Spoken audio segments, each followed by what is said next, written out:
Mga ka-cook time, ang lulutuin po natin ngayon ay calamaris po. Balatan po ang squid at sa kahugasan po. Hiwain po ng ganito. Tanggalan po ng balat dapat at saka po hugasan maigi para maputi talaga yung squid. Ganyan lang po mga ka-cook time. Tingnan nyo po maigi oh. Pag nahiwa na po, ilagay po siya sa bowl para i-marinate po natin. Lagyan po natin ng ground black pepper po. Sunod po yung kalamansi po.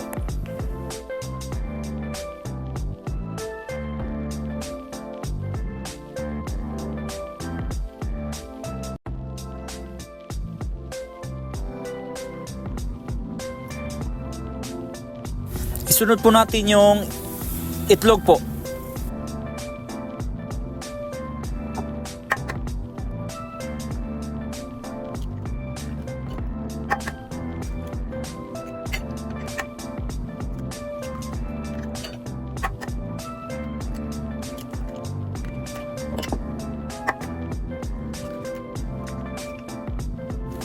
Lagyan po ng maliit na pack po ng magic sarap.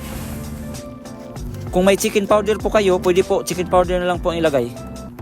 Haluin po natin mga ka-cook time. Ganyan lang po oh. Lagyan po natin ng asin po. At saka po, isit aside po natin.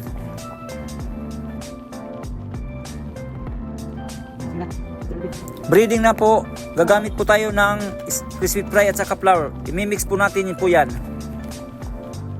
Dapat po nakamix ng maigi po yan para masarap yung ano po, yung breading niya po. Kung may plastic bag po kayo, pwede ilagay nyo sa plastic bag at saka doon po nyo haluin. Lagyan po niyo agad ng ground black pepper po para maanghang ng konti. At saka po iprito nyo po sa mainit po na mantika. Ganyan lang po. Siguraduhin po golden brown po yung calamaris nyo po para masarap po.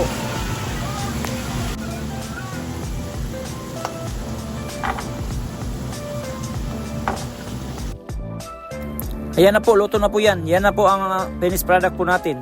Pwede na po tayong magmukbang. That's all mga ka-cook time. Thank you for watching. Please don't forget to like, share, and subscribe. Please follow lang po sa aking channel. Marami pa kayong matututunan. Goodbye!